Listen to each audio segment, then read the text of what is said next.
આજે આપણે રસોઈમાં બનાવવાનું છે શ્રીખંડ પૂરી અને બટેટાનું શાક. મસ્ત મસ્ત પૂરી થાય છે એકદમ પૂરી જડા જેવી. બટેટાનું શાક બનાવ્યું છે ને મઠ્ઠો છે. કોણ લાવ્યું મઠ્ઠો? હેલો મિત્રો, કેમ છો? સીતારામ, જય શ્રી કૃષ્ણ, જય માતાજી. સ્વાગત છે તમારું બધાનું ફરીથી એક નવા બ્લોગમાં. તો અત્યારે આપણે નાઈ ધોઈને ફ્રેશ થઈ ગયા છે ને કામ બધું થઈ ગયું છે. આજે મેં થોડોક મોટો બ્લોગ બનાવવાનો કામ કરીને નવરી થવાનું પછી તે તો આજે જો બધે હાથે પોતા મારી દીધા છે અને અમારા ઓમભાઈ તો હજી જાગ્યા છે અને આપણું બધું જ કામ થઈ ગયું છે. જો અને આ એક અહીંયાથી વેચાશે ત્યારે જશે ત્યાં સુધી અહીંયા ઢગલો રહેશે અને કામ આપણે બધું કમ્પ્લીટ થઈ ગયું છે. તો નાઈ ધોઈને ઘડી વાર બેઠી હતી અને હવે આપણે રસોઈની તૈયારી કરી છે. ધાર્મિકભાઈ પણ હમણાં આવી જશે ને અત્યારે કેટલા વાગી ગયા છે? 11:15 થઈ ગયા. જો અહીંયા ઘડિયાળ મૂકી છે, મેં તમને પહેલાં બતાવ્યું હતું. 11:15 થઈ ગયા છે અને અમારા ઘડિયાળનો કાચ ફોડી નાખ્યો છોકરા એટલે એમ કીધી. અને અહીંયા છે અમારા કુળદેવીનો ફોટો, કમળાદેવી, મતલબ લક્ષ્મીજી પણ કહી શકો. તો અમારા કુળદેવી છે લક્ષ્મીજી, એ પહેલાં પણ મેં કીધું હતું. અને અમારા ઈષ્ટદેવ છે ભૂરખિયા દાદા. તો બેનો ફોટો છે મૂકેલો. તો સારું, ચાલો આપણે હવે રસોઈ કરી નાખીએ. ત્યાં હમણાં ધમભાઈ આવી જશે. જમવામાં અત્યારે દાળ ભાત બનાવ્યા છે અને ઓમભાઈને તબિયત ખરાબ છે એટલે દાળ ભાત મેં બનાવી નાખ્યું, મતલબ થોડુંક જાડા જેવું થઈ ગયું છે. અને દાળ જો આપણી ઉકળી ગઈ છે, હવે ગેસ બંધ કરી દઈએ આપણે. પાપડ સાથે છે અને ગુલાબજાંબુ અમારા ધાર્મિકભાઈના ફેવરેટ. તો ચાલો, અમારા ધાર્મિકભાઈ પણ આવી ગયા છે. તો એ બધા જમી લઈએ આપણે. રસોઈમાં ખાલી દાળ ભાત કરવા અને દાળ ભાત બનાવ્યું એટલે અમારે શાક રોટલી કોઈ ન ખાય, બનાવવું તોય ન ખાય એટલે દાળ ભાત જ ખાય. એટલે એકલા દાળ ભાત જ બનાવું. અમારા પપ્પા હતા ત્યારે હું રોટલી બનાવતી, પણ પપ્પાના માટે 2 રોટલી બનાવતી. અને અમારા ધાર્મિકભાઈ જો આવીને બેસી ગયા છે ટીવી જોવા સીધા. હાલો ધાર્મિકભાઈ, જમવું નથી? સ્કૂલે આવીને સીધું ટીવી જોવા બીજો હાલ જમવું છે ને? ભૂખ લાગી ને? સવારે નથી ખાધું કા? હા, ધાર્મિકભાઈ પાછા સવારમાં નાસ્તો ન કરે, સવારમાં ખાલી ચાદુ પીને ગયો જાય. તો અત્યારે આવીને પાછા ટીવી જોવા બેસી જાય, રસોઈ બનાવતી હોય ને. તો જમવા બેસી ગયા છે. જમવામાં છે દાળ ભાત ને પાપડ સાથે ગુલાબજાંબુ. તો જો દાળ ભાત અમારા ધાર્મિકભાઈ બેસી ગયા છે જમવા. તો ચાલો બધા જમવા. મેહુલ તો હજી આવ્યા નથી, મેહુલ ને મમ્મી સાથે જમી લેશે તો અમે તો જમી લઈએ. અને સાથે ગુલાબજાંબુ છે અમારા ધાર્મિકભાઈને મારા ફેવરેટ. મેં 2-3 ગુલાબજાંબુ ખાઈ દીધા. દાળ ભાત થોડાક ખાવાનું છે એટલે. અને હારે પાપડ હોય એટલે મારા ધાર્મિકભાઈને મજા આવી જાય. કાદમ બપોરે જમી કરવી ને ઘડીક સૂઈ ગઈ હતી ને અત્યારે ઓમભાઈ માટે લીંબુ શરબત બનાવવું છે. અને લીંબુ અત્યારે સુરતમાં બહુ જ મોંઘા છે, 50 ના 250 લીંબુ છે. તમારે ત્યાં શું ભાવ આવે છે કોમેન્ટ કરીને જણાવજો. તો આજે છે ને મારી મમ્મી થોડીક તબિયત લૂઝ થઈ ગઈ છે. મેચ જોવા ગયા હતા ને તો મેચમાં એવું હતું, આખો દી તડકો હતો અને થોડીક લૂ લાગી ગઈ. તો કે હું તો 5 વાગે ગઈ હતી, પણ મને થોડોક તડકો લાગે ને એટલે મને માથું દુખવા એટલે મને થોડુંક માથું દુખે છે કાલનું. અને ઓમભાઈને થોડુંક જાડા જેવું થઈ ગયું, કેમ કે તો તડકે જ રીમો હોય આખો દિને લૂ લાગે ને. આમે ક્યારે ઓમ તો છે ને ઘરની બહાર નથી નીકળતો, તડકાનો તો બિલકુલ ન નીકળે, આખો દિવસ ઘરમાં જ હોય તો એને થોડુંક વધારે લાગે. તો ઓમભાઈને થોડુંક ઓલું થઈ, તબિયત ખરાબ થઈ ગઈ. તો જો લીંબુ લઈ આવી છે મેં આખો દિવસ છે ને લીંબુ શરબત પાઉં તો એને થોડુંક રાહત રહે.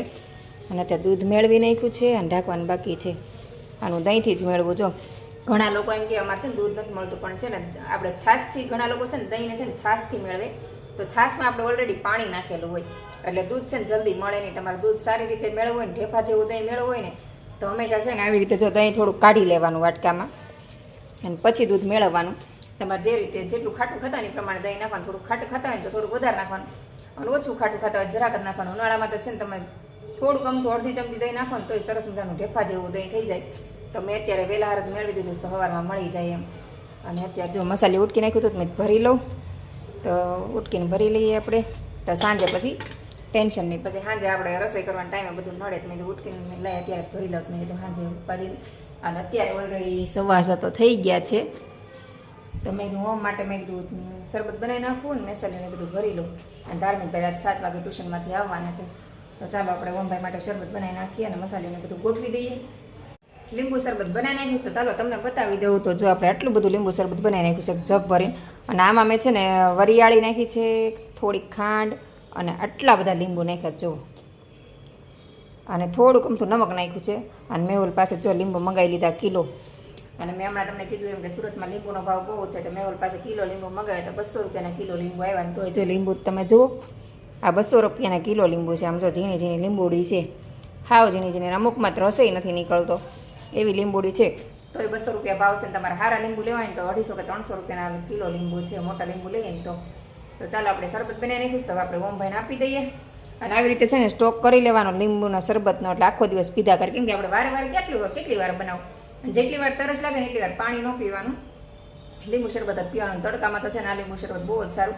અને સાથે વરિયાળી એડ કરવાની. કારણ છે કેમ કે વરિયાળી છે ને ખૂબ જ ઠંડી. અહીંયા જો નીચે બેસી ગયા છે બધા, શાકભાજી પોતપોતાનું વીણવા બેસી ગયા છે. રોજ અત્યારે સાંજે 6, 6:30 થાય ને એટલે બધા પોતપોતાનું શાકભાજીને એવું લઈને બેસી જાય વીણવા.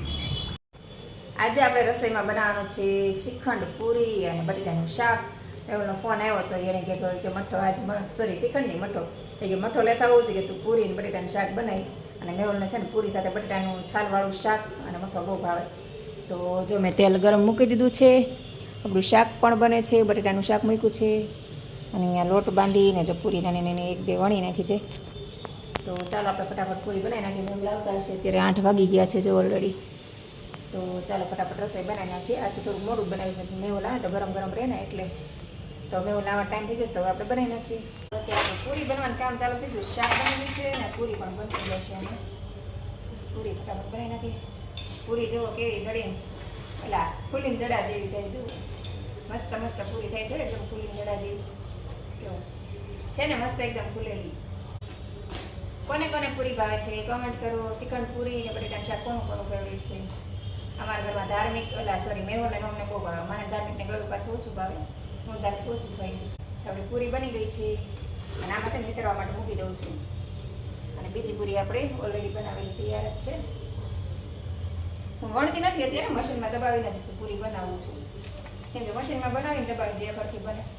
મને છે ને પૂરી વણતા નથી ખાવું, નાની નાની બનાવતા ફરથી વણાય નહીં એટલે છે ને દબાવીને પૂરી બનાવતા જાય એટલે ફટાફટ બની જાય.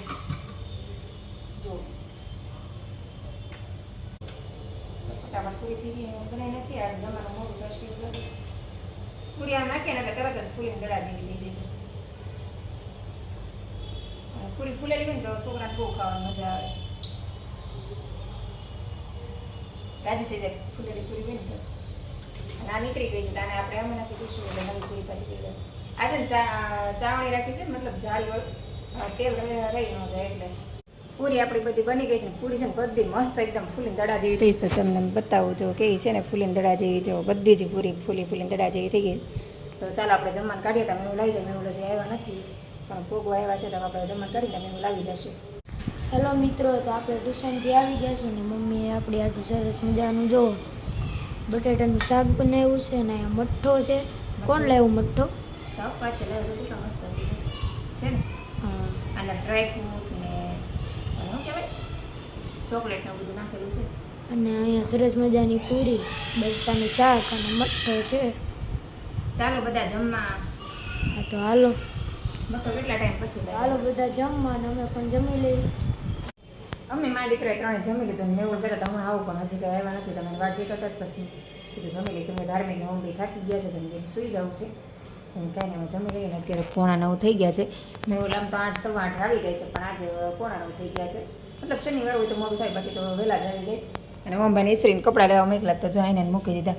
મેં કીધું રૂમમાં મૂકીએ તો કિચનમાં મૂકી દીધા. મેં કાંઈ નહીં, હું પૂછું થાકી ગયો તો કાંઈ નહીં પેલા એને મૂક્યા. અને મેહુલનો જો જમવાનું અહીં ઢાંકીને મૂક્યું છે અને મઠવાને બધું ફ્રીજમાં મૂકી દીધું. અને બહાર આજે એટલો મસ્ત પવન આવે છે ને, ઠંડો ઠંડો એસી જેવો. એમ થાય બહાર જ ઊભા રહી. હું બહાર જ ઊભી હતી ત્યાં તો પછી અંદર આવી. અને મારા ધાર્મિકભાઈ તો જો ટીવી જોવા મળે. એમાં ધાર્મિકભાઈ અંધારું કરીને ટીવી જોવે. અને અંધારું કરીને ટીવી જોવાની મજા આવે. મેચ આવે છે અમારા ધાર્મિકભાઈને જો. અને મારા ધાર્મિકભાઈને આખો દી મેચ જ જોવે, બીજું કાંઈ કામ ન હોય મેચ જોવા સિવાય. અને બધાને ખબર છે ભાઈ બહાર લોબી સીને પવન મસ્ત આવે. તો બસ આજનો દિવસ આપણો આવો રહ્યો. તો આજનો વિડીયો આપણે અહીંયા જ પૂરો કરી દઈશું. તો વિડીયો પસંદ આવ્યો હોય તો લાઈક, શેર અને સબસ્ક્રાઈબ કરવાનું ભૂલતા નહીં. તો ફરીથી મળશું કાલે એક નવા વિડીયો સાથે. જય હિન્દ, જય ભારત, ગુડ નાઇટ, સીતારામ.